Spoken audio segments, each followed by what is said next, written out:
Well, glory to God. Welcome once again to Power of Faith. I'm Pastor Philip Derber with Faith Victory Church right here in the capital city of Frankfort, Kentucky. And I just want to welcome you to a special edition of Power of Faith. We have in the studio a candidate for this district's representative for the House, Gary Stratton. Gary, welcome to our studio. Good to have you. Great to be here. Thank you, sir. I know you're a busy man, and you took time out of your busy schedule to come on in here, and thankful for that. It's a beautiful and a wonderful place here. My first visit here, I want to say I am very impressed. Okay, wonderful, wonderful. Now, Gary, we've met before, and we want people, the viewers out here, to get a know on you. You know, a lot of times when people are running for office or whatever, they just hear the spill, right? And they don't know the person. So, where was you born? How was you raised? Where did you go to school? These kinds of things. Well, love to share the story. I'm from Mercer County, a little place called Selvisa, in between Harrisburg and Lawrenceburg. Sure. Grew up on a farm there, beef cattle farm, and my dad did work at manufacturing. Mom was a beautician, but we had a farm as well. So I'm an only child, so I grew up there in a wonderful, wonderful community. Went to church at a little place called Bethel Baptist Church. Bethel Baptist. Yes, right there in the western part of Mercer County, a nice country church, and I became a Christian there when I was 10 years old, and have followed that faith and tenet since then. And of course, I went to Mercer County High School when it was Scotty's. And from there, I was going to be an electrician, I thought, a robotics technician, but I love finance. So I did go to college, went to U of L for a couple of years, and had friends at UK, so they persuaded me to switch to UK, so I went to UK. So politically, I went to both Louisville and Kentucky, so I'm a alum of both officially. So you're purple. I'm either one, yeah. I don't know who's playing and who's the better team. That's who I'm for that day. And, of course, I was a stockbroker for a little while there in Lexington until a company wanted me to sell things I could not sell. So they wanted me to sell penny stocks and just churn people. So I said, I can't do that. So I said, I'm going to go to get my master's at Murray State, which they allowed me the chance to teach one class in economics at Murray State down in Western Kentucky. And I loved that. I said, this is nice. So I said, I'll throw my hand at that. I went to Clemson. They gave me a nice position to teach, as well as get my PhD in economics and finance there at Clemson University in South Carolina. So, of course, I'm a Kentuckian, so I wanted to come home. At that time in 1995 wasn't a place for me around here, so I accepted a job in University of Virginia at Wise, Virginia, which is right there on the Kentucky border, just a hand's throw away from Letcher County in eastern Kentucky. So I was there more years than I thought I was going to be, but how it goes, I ended up doing a lot of things in Southwest Virginia and eastern Kentucky, and a lot of things for economic education and financial literacy, as well as, of course, teaching at the college level there. But a few years ago, of course, I've always been back here every weekend taking care of my parents. I'm the only child. About 2015, I had to be back here more and more. So I was able to get a part-time job at KSU teaching a couple adjunct classes, and Dr. Trey is a blessing. He said, come on, he offered me a position basically to come teach finance at Kentucky State back in 2017. Okay. And that has been a wonderful opportunity for me. I have been back now for this is my 6th year at Kentucky State full-time, and I'm chair of the School of Business now. And we have so much opportunity here. I teach motivational thinking basically from Napoleon Hill's tenets. I don't know if you know about Napoleon Hill, but he's like the father of motivational thinking. The modern day, back in the late 1800s, early 1900s, he wrote the book Think and Grow Rich, and many other books. So anyway, I believe in motivation, trying to my goal through my financial literacy in the high school as well as college, and just we're working with anybody. I want to see you become financially free. So I want to see everybody. There's hope for everybody in some form or fashion. Whatever makes you happy, that's the first thing. You need to be happy. Whatever your job, whatever your goals may be, that can be, that's for you to choose. Do you want to be financially free? How much that takes depends upon you, of course. So, but I want to help people have less stressful lives through being more successful. And again, you don't need to have money, to just have enough to be happy. Of course, you don't want to. Obviously, money is the money is the root of all evil. It is if you worship it. But again, I want people to be free, financially free. That so much times money causes so many problems, whether it's divorce, whether it's anguish. So I want people to have money to make sure that they have the options in their life. Well, I believe the same thing. You're sitting in a debt-free church. You're sitting in a debt-free ministry. Me and my wife have been debt-free for over 20 years. I teach debt-free living, Right. and in that God wants us to have an abundance. Exactly. It's the love of money that's the root of all evil, That's not correct. money. That's correct. And that's good to hear. So, what made you throw your hat in the ring to represent this district? Well, of course, over the many decades, I've always, I've been involved in politics in the back end of it a lot. I've helped run campaigns. I've been party chair in Virginia and vice chair here now couple of years, and I've always been involved in campaigns. I've always been involved in politics since I was really 18 years old. And that's the first time I voted back in 1984. So I've been active, and I followed the news when I was a kid. We had the Lexington paper, the Louisville paper. We watched the 3 news channels in the 70s, Right. So I mean, I knew every current event going on. I was kind of an odd kid, basically. That was my hobby, know what was going on. So I've always been involved and intrigued with politics because it's the mover that gets things done. There's some things I want to do, basically. I'm an educator and I'm a business person. I'll be a part-time politician, is the way I look at it. I want to be, again, and I also look at it this way. I don't have a family. So again, I forgot to mention that I'm not married. I've got close a few times. Just I'm a busy guy. Just things got in the way. It just never happened. It may someday, I hope. So for me, my family is really everybody. My parents have died now. I moved back to take care of them, of course, and they were in their 90s. They died just 2 years ago during the last election. Actually, that's why I didn't get to campaign. Now you ran in the last. Yes, that's my dad died in August of that year of a massive stroke. He was 91. My mom then was doing great, but then she fell at almost 94 and had a broken hip and was in the hospital here at Frankfurt all through the month of October of the last election. That's why I really didn't campaign much at all during October, obviously, and Mom died in October 24th of that year. And so that campaign didn't go well for me, obviously, in several ways. But it was the same opponent. Mr. Graham was the opponent. He's been there 20 years now. And so that's, I've got a lot of new ideas.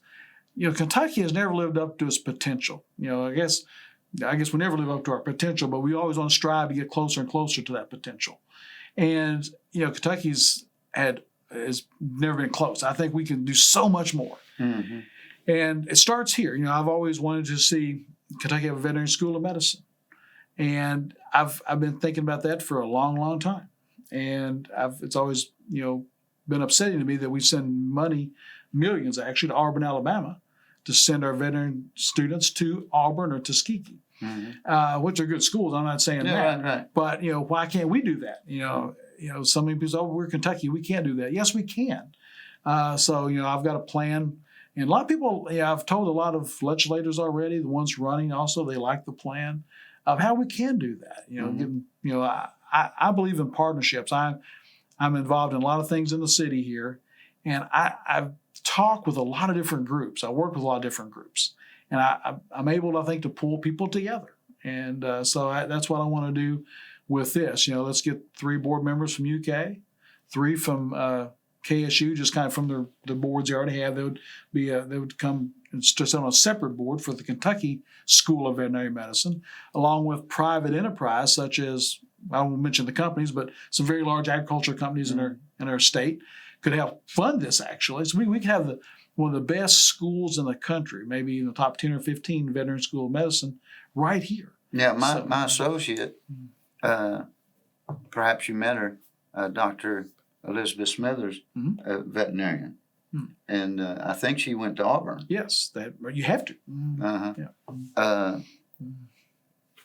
As a pastor, Gary, the people that I pastor and the views and the values that we have Mhm. come from this book here. That's correct. And what's really big to us is on the ballot measure, Mhm.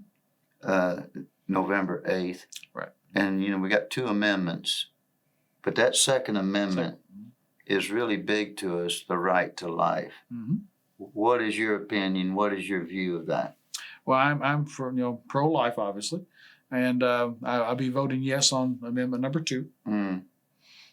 So that's good to know, because we believe that life begins in the womb. That's correct. And I've been in this town 30 years. Mhm. I've seen governors come and go, Right. mayors come and go. We are not being represented Mhm. according to this word by the current representative. I have a list right here. I'm not going to read them all and bore people, but Derek Graham's voting record, as far as it goes with pro-family, Mhm. out of, in 2021 all the way through 2022, there's only 2 things that he voted in line with our Christian values. When I say our, I'm talking about me and my church. Right. Our Christian values, that put him as an F, the lowest you could get, Mhm. a 5% pro-family voting record. Mhm. Now, I believe if I went through this list, you might not agree with everything because of your views, but I guarantee you, you're not going to be at 5%. I would beat that, yes. And as a representative, you're supposed to be representing me. That's correct. And so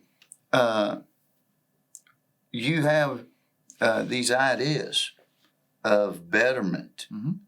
ideas of success. I like hearing that. You don't hear that. A lot of times you hear all these promises, you put me in office and, we'll cut taxes and we'll get this done and we'll, a chicken in every pot. Right. No. Right? But you got some ideas of prosperity. You got some ideas of working with all groups, Mhm. right? Right. Expound on that. What, if you're elected in office, how would you turn this thing around? But again, if you look at KSU, that's where I work, of course, and a little biased there. But you have I'm connected to with the city on a lot of things I'm involved in, with our innovation center, business center I have, with all the clubs I'm involved in. The county, I work with them already. The state obviously is right here. So one thing there's so many partnership possibilities we have. One is a convention center will be later. That's another issue. But a conference center with the School of Business connected or inside of it at KSU, to me, makes total sense. It's a partnership truly of the community. KSU, the city, the county, the state, all could use this facility. There's no place in this city that I know of where you can get 400 people or more at the hotel in that big their conference room, but there's no breakout rooms, or maybe 2. What if you had a conference center that had plenty of breakout rooms? The state could use it, the city, the county, obviously KSU, or the community could. That you have a true conference center that with breakout rooms to have smaller discussions, and of course at the same time we'd have a School of Business there as well. That would help promote economics, entrepreneurship in this region. There's so much potential. That's what we're trying to do privately, an innovation center as well. But again, that's one. There's other examples, but that's a prime example of how we could work together. The 4 entities, all control. I guess it'd be on KSU property, but it'd be controlled by the partnership between all 4 of those. Mm-hmm. And again, I think I work with a lot of clubs, a lot of organizations already in the city, and I feel like that I've reached out enough that we could, a representative, you can't really make the decisions locally. That's where the county judges and the mayor and the commissioners and magistrates do that. But they can come to us, and we can help make those things happen to some extent. And the person that's in the office now, he is in the party that really has very little power in a sense for is making things happen. So at least that's my opinion. And again, if you want to look at any of these things I've talked about, or anything that the mayor or the judge executive would like to have happen in the county, in the city, you need somebody in the state house that has the power of that majority party, which is which I would be, to have at least, again, I can't promise anything. I'm not promising any of these things I'm talking about, except I will work diligently to get them. Or same thing with whatever a judge executive or a mayor would come to me to say, can you help us with this? I will try. And I think I would have a better chance of helping them than the current representative would, just because of the fact that I would be in the majority party at this time. What will happen 10, 20 years now, I don't know. But I'm thinking right now. Well, as a pastor, one of the big concerns that we have that is the education system. You're in the education system at the higher level, but grade school and junior high and high school, critical race theory, these kinds of things. I see a lot of my people are homeschooling, and others are very watchful as their kids are in public school. I think I have 4 of my members that are teachers now in the school system. What would you do? How do you stand? What do you think is right in our public school systems of parent, child understanding and what's being taught? Yeah, because I teach financial literacy at Frankfurt High School, so that's my purview and what I do. But because I do that every semester for a KSU class. But beyond that, going down to the, I guess, K through 12 levels, dealing with the critical race theory or history in general, basically. I've got an idea that I spoke about in an earlier interview today, that I would like to see us separate some of these things. If you look at how that's being taught, again, we want to teach history, obviously, and know that good things have happened. We have without America, this country or this world would be in an incredible, horrible shape. Yeah, but we have a checkered past as well. We need to teach. We need to talk about that. But at the same time, we need to look at all the good things we've done throughout the history. Without America, this world would be, again, I think an unusually horrible place to be. If you look back at the past 80 years, what could have happened? So again, how it's taught, you can still teach the history and some things that have happened, but at the same time, I think one of the big issues, and again, I haven't looked at all the material, which I need to look at more of it, the critical race theory and other issues there. So much of it can be taken out that divides people, that makes people feel guilty, makes kids feel guilty. Somebody that's 7 years old should not be made to feel guilty, or you shouldn't be separating people based on race in some group activity in a school system. That just causing more of the problem, I believe, because we want to be together, right? We're not different races, we're one human race. So why are we teaching that in the school to 7-year-olds or whatever they may be who don't even understand that? Kids are they get along. We're the one, they learn not how to get along with older people, their parents, or whatever, Well, they're being taught that. Whatever environment they're in. Exactly. So the school system should be a place to bring people together, not to divide them. So I would like to look at all, and I haven't done this yet, I'll be honest with you. I've looked at all the things that have been taught, and I've looked at pieces of it, especially some of the programs where they divide kids into this and this, and this group's made to feel guilty because what past generations have done. Well, that's history that we need to talk about, but you don't need to have a 7-year-old be found guilty or think they're guilty of that. Or again, that's causing. Well, you're roundabout answering it. You're hitting the bullseye.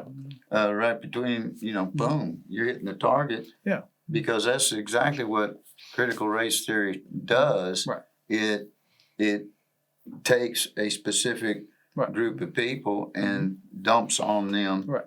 a guilt of something that happened back there or presumed that was happening back So what I suggested in an interview I did earlier today was let's go in and surgically remove all of that stuff, and you can still teach history. there. Got to. You need to teach. Yeah, I mean, we got to know, what some bad things happen. Mm-hmm. Let's talk about it, but let's don't dwell on making us feel guilty for what they did 150 years ago, 170, 80 years ago. But anyway, there's ways to go into that material and I think change it and yeah. What about these subjects come up all the time. That as our representative, I mean, you're going to be representing the 57th district. That's the goal, right? And so there's a lot of, well, what about this gender thing? Boys playing in girls' sports and things like that.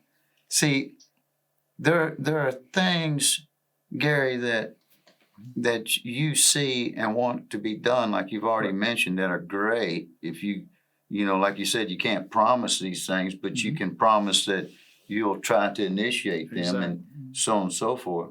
But there's other people that they don't live there.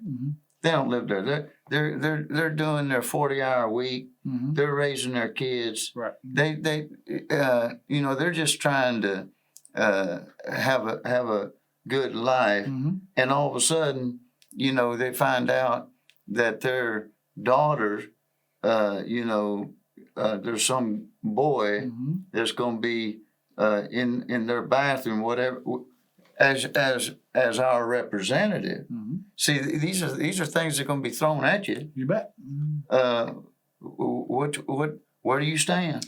Well, first off, I do like the bill that was passed this past year about, men can't play in women's sports. The high school up to the college level. After that, I guess it's your adults. But in competitions, men and women's bodies are totally different. So I think that was shown by the swimmer in Pennsylvania. That's a prime example of that gentleman, so-called lady now, is basically winning or won most of the races. They were in the swim meets. So again, there's I think that bill is spot on. You shouldn't have men or boys competing against girls, even though during any sports up to through college. I agree totally with that. Going back to the bathroom issue. Yeah, you should never have boys going into women's bathrooms. That should not ever happen, or boys going to girls, bathrooms. Again, new schools have basically got around that by having a unisex bathroom, and that's fine. There's issues also with young, well, both sexes actually transitioning, and how the school can sometimes be responsible for that, and that's again, that goes back to the parents. It shouldn't be the school telling kids, well, don't tell your parents. I've seen stories like this that, schools have promoted that with the kid without telling the parents. So again, we've got to watch, see how that goes here. And I know it's usually away from here now. I've been reading stories concerning that, and that's something I want to watch out for. What guides you, Gary? I mean, what is your boundaries? What is your as a pastor, what guides me is this book. Right. And I'm not saying that you're not guided by that, but what's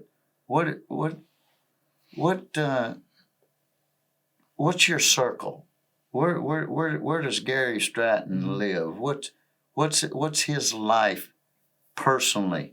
We're hearing your policies, we're hearing your beliefs, but Gary, as a person, what motivates you? What is your routine? What is what keeps you stable and moving in the direction that you are so far? Well, usually I'm just involved in as many things as possible. And again, besides being chair of the School of Business, I'm involved in several local civic clubs. Is this what you're getting at for us? What makes me what makes me tick? Yeah. Well, of course, I'm involved in several clubs that we do the community activities. I'm all about, again, helping people, whether it's I'm a financial advisor on the side as well. So either educate them for them to help save, invest, and get that financial freedom. But at the same time, we know there's other issues out there. That's where our clubs come in to help people or kids. Mainly the clubs I'm involved in help kids mainly, and get over those hurdles that they face every day. Whether it's food insecurity, whether it's reading to one of our clubs, both clubs we read to kids, whether it's feeding them at certain events, helping them with Special Olympics and different things like that. So again, I see service above self basically is what makes me tick. Mm-hmm. Is when I go out there, just again you see so much need, so that and that again the way I look at it, the government has a lot of programs, but there's nothing like a church or nothing like a civic group helping someone. We have much more, I think, of an impact because it's us, it's personal. Mm-hmm. Some government program, they may throw some money at it, but it's not personal. Mm-hmm. We have that way of reaching that kid or reaching that parent in a way that the government can never do that. And that's where I think we miss the mutual aid societies we used to have back in the 1920s, I guess.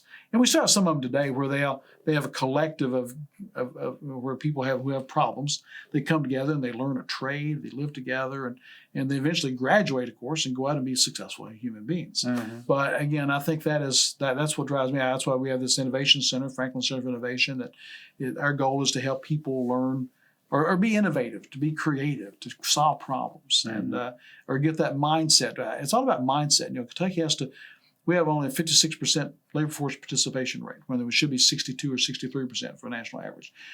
We have to get the mindset of, hey, I can work a few hours a week doing this or that, or I can be productive. Mm-hmm. We have some people that don't have that mindset. And the ones that are, we can be more productive. We can create something or make lives better for somebody else. And the more we do, the more, the boats rise for everybody, basically. You mentioned earlier that you were raised in a Baptist church. That's right. Mm-hmm. And that's where you had your encounter. Mm-hmm. What do you attend church now? Yes, I do.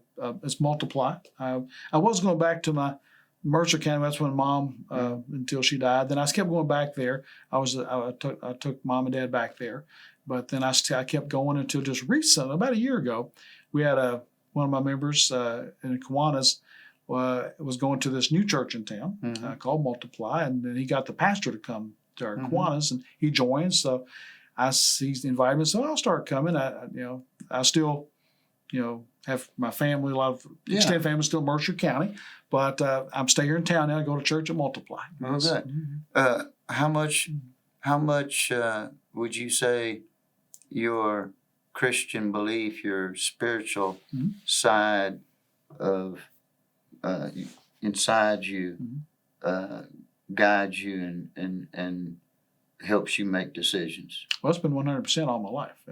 Well, I guess we always do things, we stray occasionally, but 100% of the time, I try to think of what Christ would do, and that's what we do with our activities. We're in our organizations at the church. Even the school, I say, what would you want to be fair? You want to be, with what I do in the classroom. I don't put religion in the classroom, but I try to emulate what I would like to see them do to me, or what I would like to see a teacher be. So again, I try to be fair and make sure they do the work, but. I want to have an attitude like Christ. How would you balance being a representative and a KSU teacher? Well, I keep different worlds now. Actually, I've got to watch what I do, obviously. So I've got my KSU world, I got my political world, I've got my club world, I've got my business world. So I balance by 4 different worlds, I guess you would call it. I don't know if that's a good word for it, but different environments, I guess, maybe another word for it. So I try to keep them separate as much as possible, but in the same idea, they all work together. Whether you're in everything I'm doing in my clubs or my innovation center or my business on the side, which I do a little bit, the politics, the school, really they're all intertwined. Because they all help each other in some way. Because everything we do in the clubs helps, some of our KSU students. Everything I'm doing at the Innovation Center helps some KSU students. Things that we do at KSU help the community. Things I want to do when I become in the House of Representatives would help the community in KSU.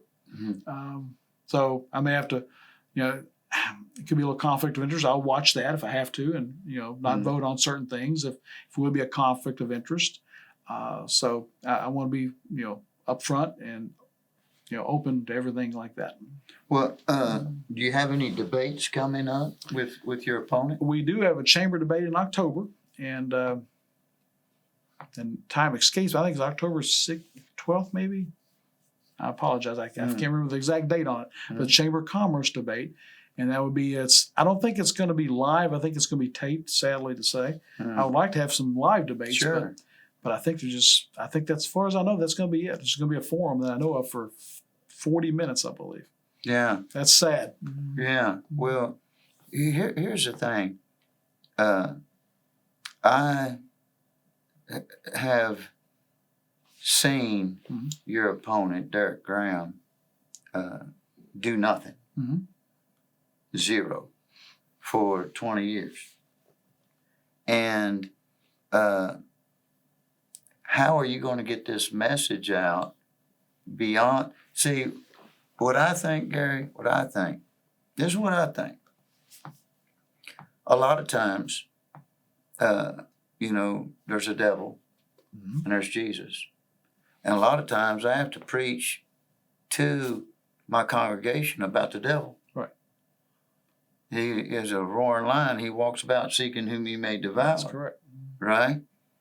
I'm not calling Derek Graham the devil. Right. But I am saying if people don't know, if he's just held in high esteem as our representative that's always been, and he flies underneath the radar. Right. How do you plan on somehow exposing his voting record? That's it. Right. People can say whatever they want to, but this right here is, you can't change that. And of course, if you look at the primary bills that he's actually written, it's very few. Most of them, almost all of them, never get out of committee. So that's another way you can look at, even back when Democrats had power, the other side of power, it really has no substantive bills out there that really affect or impact Frankfort or Franklin County, or really the state in general. So again, he may sign himself on to a lot of bills, but his impact has been very little. Right. And so after a 20-year period. So that's going to be exposed. We're going to do some commercials be toward the election as we get a little closer there. Of course, I'm in the paper writing stories every week. So it's mainly been about what I would like to do, and I'll do a couple more like that. Then we're going to switch over to, if you really want something to be done or have a stronger voice, that's where I come in. If you look at my billboard, I have 3 billboards up saying, stronger voice, better choice. So the stronger voice comes from the fact that you have somebody there that will be in the party that's in power now. Who knows what will be in 10 years? But, right now, if you want something done, if you want some things done, now's the time to do it. Now, exactly. And let's don't, give me 10 years. We'll see what we can do. That's I'm telling folks, just give me a chance for 10 years. Let's do something. What's your ground game? Well, we're doing, I'm walking neighborhoods right now. We're going to, I'm involved in a lot of stuff, so a lot of people know me. I just come from a living room session I had with some ladies out in Indian Hills. For that, I did an interview, of course, with the plant board, so that's going to be out there. I'll be doing some commercials. We have signs. We're going to be doing a sign blitz tomorrow night and Saturday. I got 3 or 4 people going to help me put up signs, and kind of just do all. I've had signs out there for a while, scattered around. I've seen them. But now we're going to do, I got about 50 I want to get out there. So we'll be doing that. And then yard signs will be coming right after that. So I've got people, we'll be spreading those out here. You kind of want to get that impact toward the end of September, 1st of October for the last month there to really, kind of blitz on that. Then I'll probably do some radio ads as well. I know Krista Cantrell's in one of my civic groups with me, so I'll get with her and do some radio ads. And then basically just walk neighborhoods. That's the best way to do it. Well, what's your response when you're talking to people? What are they saying? What are they telling you that they care about? What's the main issue out there? Inflation? What is it? You get a lot of that, but of course I can get a lot of state retirees, of course, and COLAs not having cost of living adjustment in 11 years has been a big one. And of course I teach finance, so I always say I can't promise anything right away, but I understand COLAs and cost of living allowances. And we'll tackle that problem a little bit at a time. They understand that it can't be happen in 2 years, maybe not in 4 years, but over a 6 or 8, maybe 10-year period, we can get them caught up. Maybe. So that's one of the big issues here locally, of course, because there's so many state retirees right here in Frankfort and Franklin County. So that's been the most thing that I've, of course, then getting city and county working together has been a big one. Then of course, what about people? Are you finding people that aren't registered? There's a few. I haven't been asking that question a lot because I get in. What I do is I don't have it with me. It's out the hallway there, but I have an 8.5 sheet of paper that's front and back with things I want to do. Then my card I have. So we end up talking about those things as well as the big one is the COLA issue. So that starts most of my conversations. That right there. Then we go from there. Does the vaccine thing ever come up? Vaccine mandates? Or? Not really, because like I say, I kind of set the stage with what I give them, and they like that. I find so I kind of set that stage myself with my people I'm talking to. So here we are, less than 60 days away, and to me, this is a big deal. Yes, and me too. And I'm trying to get people that are listening to really hear what you're saying. You don't sound to me like a politician. You sound like an intellectual. Well, I want to be a business person and an educator. I'm an educator first. I've sidelined, a little financial advising on the side. I do all this community. I love community. So that's why we have. I help support a couple nonprofits, one almost fully, and so again, that's what I like to do. A politician would come third on the list. Yeah. Well, so you're a community guy. Yeah. Frankfort, your home. Yes. So, what does Gary Stratton need to win this election? What does he have to have? What's you're the numbers guy. We are, and I've worked it out that the party I'm in is gaining traction in Frankfort and Franklin We got County. more Republicans now than Democrats registered in the state, not in Franklin County. Franklin County is still around 2-1 still, but we're growing. So 2-1, meaning 2 Democrats to 1 Republican. Right. Yeah, there's about 23,000 now. 22. It's not quite that bad. Well, it used to be. Now it's 23,000 Democrats to about 12,000, 13,000 Republicans, something like that. So it's not 2-1 now. It's maybe just a little bit light. So it's for me it's good. So if we can get a good percentage of those folks out, but that means I've still got to win over a lot of Democrats as well, which I've been very pleased that I have, what people say and what they'll do are two different things. But I've been hearing from a lot of Democratic friends of mine that, they say, hey, I like what you stand for is getting things done. I mean, I agree with you on all the issues, but I do like what you're a person who likes to get things done, and I'm very active in that and passionate about things I want to do.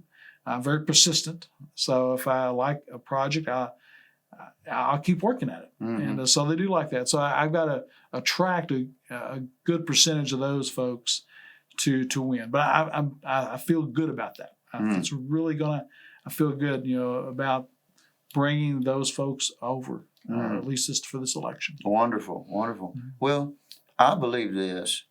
For instance, in my church, I have Catholics, Baptists, Methodists, Episcopalian, that all came from those backgrounds, right?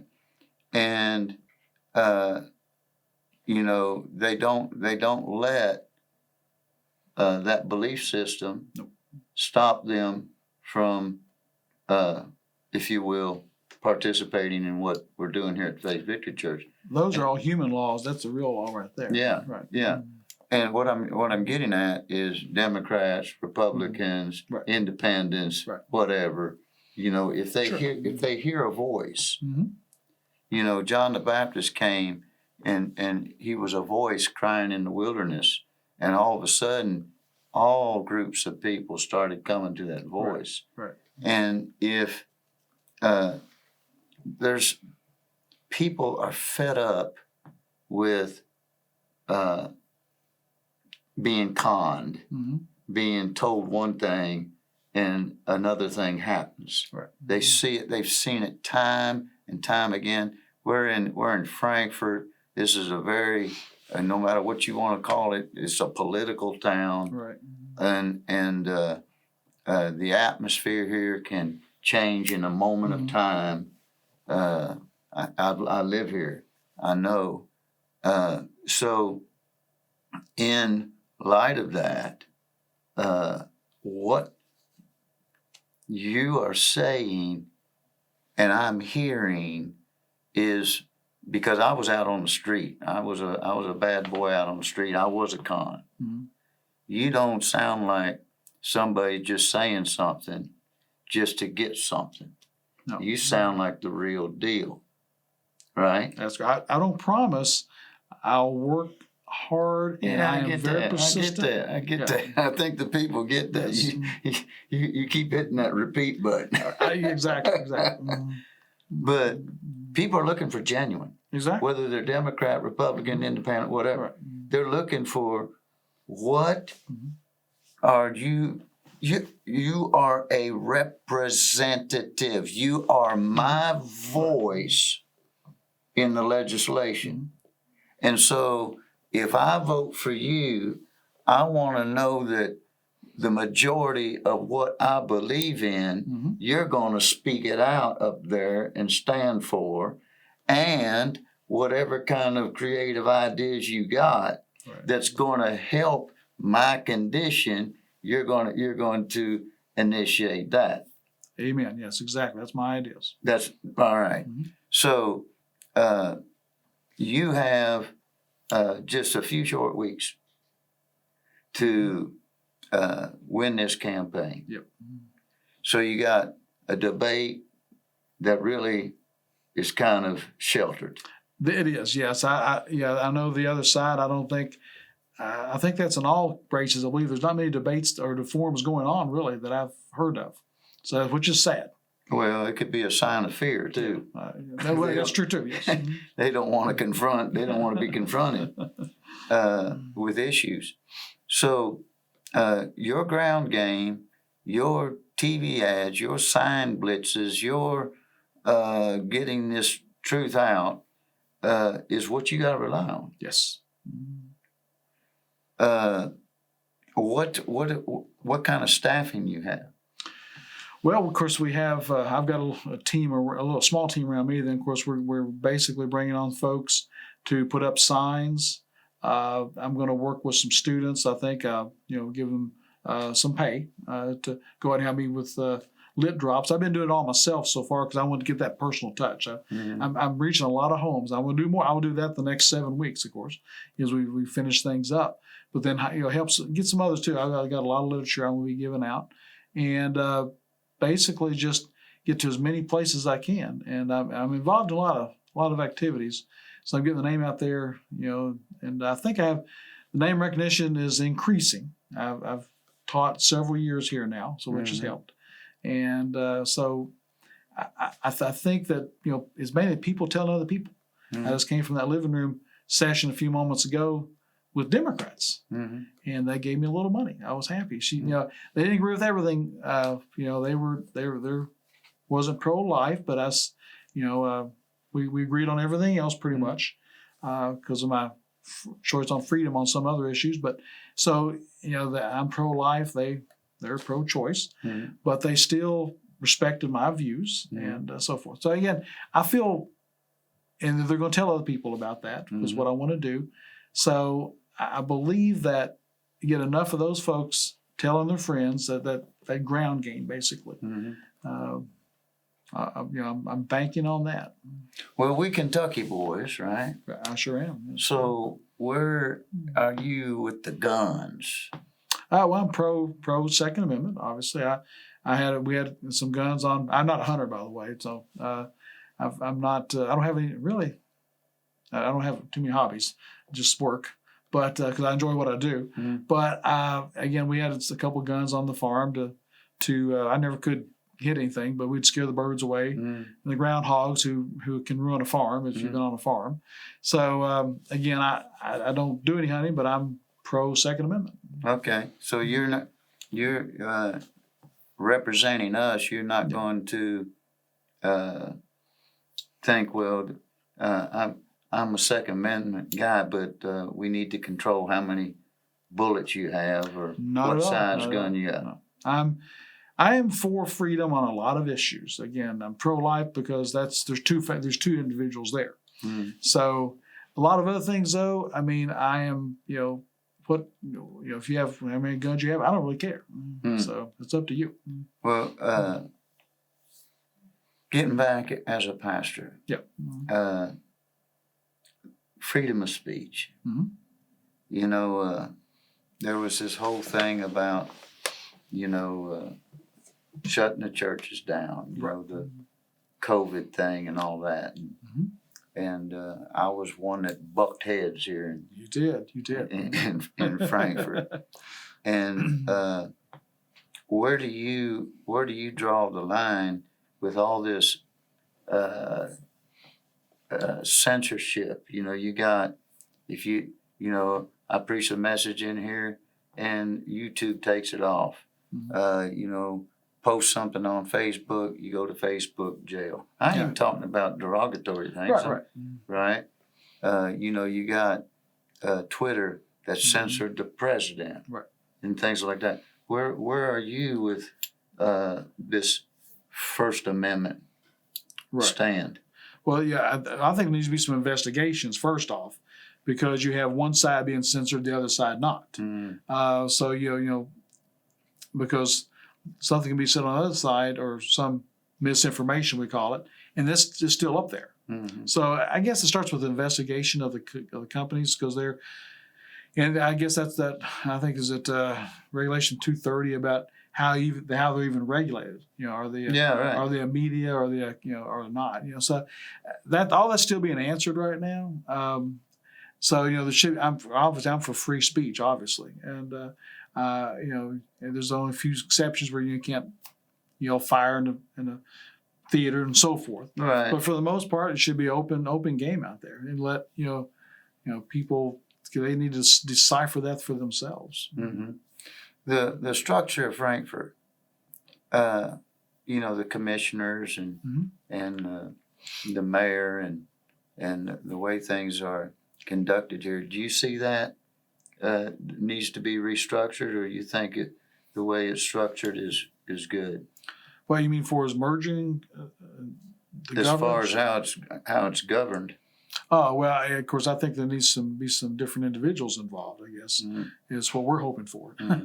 Right now, there's one party pretty much runs both county and city. Is the party I'm in. We wrote a letter about, our party not being represented on commissions and boards and so forth within the city or county. That's being addressed now. We need to fight that a little harder, I think, now. And I think we, going forward, we will. We just started that, we got, the information just recently we compiled. And so for as the commission itself, how, and the magistrates, of course, we have some individuals we would like to see on there, and we're working on that. Now you're talking about actually re-engineering how they look. Yeah. I mean, that would be, For instance, the mayor. yeah. He doesn't have a lot of say so the way I understand it. Yes, the city manager has a lot of power. Yes, and of course the mayor only has 1 vote out of 5. Yes, yeah, you're right in that sense. How well do you know the mayor? I don't know. He's in both clubs. I mean, I'm involved in, and some other things I'm involved in. Yes. I don't know him other than just things such as in the clubs and just some meetings I've been to and so forth. So Gary Stratton wins the House. You bet. What's Gary's first thing he's going to do? Well, of course, I don't want to wait on things I want to put forth. I want to put forth my veterinary school of medicine. I want to see that the veterinary school of medicine. I'll keep fighting for that. The conference center and financial literacy. That's my top 3 things. Financial literacy in the high schools, or really K through 12. You talking about a conference center down here? No, the conference, that'd be on the KSU campus. Not the convention center, it's the conference center. Yeah. The convention center is a lot more money. That's later on. That's another fight. That'd be more of the state, city coming together, state and city and county coming together. I'm looking at a smaller conference center and school of business. I don't want to get that confused with the convention center. That's a different issue. Yeah. So how many, with all the restructure, how many representatives are in the House? Well, of course, there's 100 representatives. 75 are Republican, 25 are Democrats. So it's a super majority. And so mine would be 76. Okay. Well, Gary, I want to see Frankfort prosper. This city, it seems like every time we get a couple new restaurants and then this closes and we get a new department store and it doesn't stick around. And it's, my wife is from Philadelphia and she lived in Hollywood, and she likes shopping. And when we came to this town, you had your Frisch's, and on both sides, and you got one still over there on the other side. And we just wanted to see things come in, and then Home Depot came in and they left. Lowe's is hanging in there. These different ones, what Kmart, Winn-Dixie, these and restaurants closing down. Was it Chili's or Old Charlie's? One of them's gone. And it's how are you going to? Well, it's a mindset. It can't happen overnight, but it's a change of mindset, not only for Frankfurt, but the common. Like when Cracker Barrel wanted to come in, there's a big ruckus over where they could put the sign up. I can go through from Pikeville to Paducah and look at things that our mindset has not caught up to our potential, basically. If you look at Beach Bend Park and Bowling Green, with Opryland closing 20 years ago in Nashville, that Beach Bend Park should be 5 times the size it is now. We don't have that vision. Right now, Bowling Green is only, 45 minutes from Nashville. That should have been a boom to grow that. If you look at Natural Bridge State Park, they've been wanting to put a nice resort there for 3 years now. I've seen drawings of it. It fits right into the natural beauty of the area. People keep fighting that. What about Frankfurt? Oh, I'm sorry. I was just kind of looking at the broader picture there. But same here. The mindset has always been a state institution. This county has been a state institution in a way. State government, that is. We got to change the mindset to be more entrepreneurial. Innovation is the key to changing that and thinking we can do more. Why would people want to move here? Why would people want to come here? Well, that's what I'm saying. Yeah, that's what we got. It can't happen overnight, but we got to change this attitude for growth, and that's what we're trying to do with all the distillery here. With people, there's a certain group of people who don't want to see any change. Right. And of course, those people moved here at one time as well. Mhm. Okay, so they were allowed to come, Mhm. right? It's kind of, I want this, but not in my backyard. Mhm. That mentality goes all through. And I think it's just a few individuals that are very vocal. And I'm not saying anything negative about them, except they're here and they are allowed to come here. Let's allow other people to come here and other industries to come here, Mhm. or allow the industries that are here to grow, so you can again have more revenue, attracts more businesses, more activities, more restaurants, more stores, whatever it may be. Maybe some more Factories, employment. Well, yeah, that's what I'm talking about. Those will give you more revenue and thus more entertainment opportunities as well. All that follows from those things. So, but you've got to have a tax structure that is competitive, of course. Mhm. You've got to have a city commission. Well, hey, we only got a little bit. Oh, you want to have a city commission and a county magistrates that are pro-growth. And so again, it's all about that local government being pro-growth versus. What's your view on income tax, state income tax? I want to see that go to zero is my goal. Okay, Yeah. take 30 seconds to tell somebody why they ought to vote for you. Well, again, I'm Gary Stratton, running for the House seat here, District 57. The seat's been held by one person for 20 years who has done very little for the growth of this area. I want to come in with new ideas, new visions, and a new voice for you, a stronger voice for you in the House that can get things done, not only for the KSU, but for the city and the county. I'll work with the city government, the county government, and help them in things they want to do. And I have a stronger voice than the current House member that's there now. So again, I'm very innovative. I'm a person that can get things put together, help people come together and solve problems. So again, I ask for your vote on November 8th. Gary Stratton for House District, seat 57. Gary, brother, Thank you very much. thank you for sharing your heart. Yes. And you know, I know I threw a couple twisters at you that made you think a little bit, That's good. but I think you're going to be representing us.